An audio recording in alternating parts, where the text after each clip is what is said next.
Oke, Mas, setelah beberapa kali meninjau sekolah rakyat, apa akan ada perbaikan yang akan dilakukan pemerintah? Jadi evaluasi. Jadi Ini evaluasi. sekolah rakyat kedua ya yang kami kunjungi. Kita tadi melihat ruang kelas, ruang makan, ruang tidur. Ini yang paling penting. Dan hari ini di Pekanbaru Riau ada 100 murid SMP ya Pak Wali ya. Jadi kita pastikan kegiatan belajar mengajar berjalan dengan baik, fasilitas yang ada terutama tadi ya, tempat tidur, tempat makan, tempat belajar tersedia dengan baik. Dan ini kan sudah minggu kedua, minggu ketiga sekolah rakyat berjalan. Akan terus kami evaluasi, masukan-masukan dari orang tua murid akan kami tampung dan ke depan akan kita lakukan perbaikan.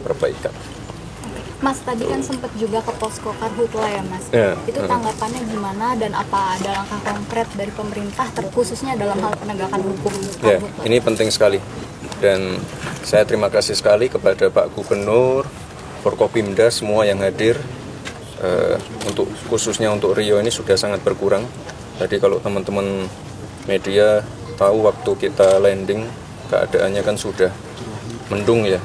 Ini karena ada proses modifikasi cuaca dan juga rutin ada waterbombing. Jadi saya lihat untuk di Riau ini sudah cukup terkendali. Ke depan tadi sudah dipaparkan sudah ada 51 orang yang menjadi tersangka. Ke depan yang namanya penegakan hukum, monitoring, deteksi awal itu penting sekali ya. Pesannya untuk petani Mas, untuk petaninya, petani masyarakat Mas, supaya kasus tidak. Dan sekali lagi, tadi saya sudah diskusi dengan Pak Gubernur, masalah regulasi harus ditegakkan lagi. Jangan lagi ada pembukaan lahan yang tidak sesuai dengan aturan. Kita ingin aturan ditegakkan dan sekali lagi tadi sudah ada 51 orang yang menjadi tersangka. Dan kita tidak ingin kejadian-kejadian seperti ini terulang lagi. Tapi saya lihat dari tahun 2014 sampai tahun ini kasus-kasus kebakaran hutannya sudah sangat menurun sekali. Sudah menurun hampir 80-85%. Jadi ini sekali lagi saya apresiasi Pak Gubernur, Pak Wali, Forkopimda semuanya kerja keras dan penegakan hukum, deteksi awal sangat penting. Dan hari ini modifikasi cuacanya berhasil. Mas Gibran mau nanya Pesannya untuk Pemprov.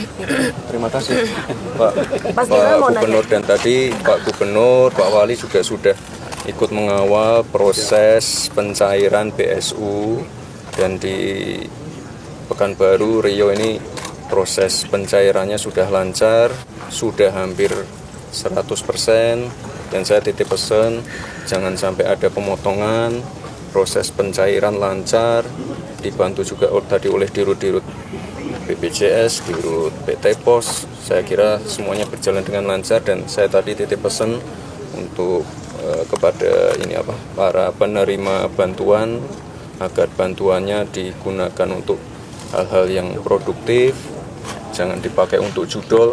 Saya ingatkan berkali-kali itu ya. Mas Gibran? Di setiap tempat pembagian BSU. Mas Gibran, sejumlah partai politik mengusulkan agar Mas Gibran berkantor di IKN. Tanggapannya gimana nih Mas? Kemarin nyuruh saya berkantor di Papua, sekarang di IKN. Pindah-pindah terus. Ya yang jelas ini, saya sebagai pembantu presiden siap ditugaskan di mana saja. Di Papua, di IKN, kami menunggu perintah presiden. Dan sebagai pembantu presiden harus siap. Dan kalau saya, kemarin kan minggu lalu udah saya tegaskan ya. Saya bisa berkantor di mana saja. Karena saya lebih sering di lapangan, memastikan program-program, visi misi Pak Presiden tereksekusi dengan baik. Ya contohnya hari ini, BSU, sekolah rakyat, dan nanti terakhir kita mau menutup muktamar Persis, Hima Persis. gitu ya. Mas Wapres terakhir besok kan final Indonesia versus Vietnam. Ini prediksi skor berapa Mas? Kan Mas Gibran suka bola. Iya, Mas Gibran Nonton Kalau nggak? saya lihat timnas lagi on fire ya, mungkin bisa 3-0 lah. Ya, Kita diajak nggak Mas?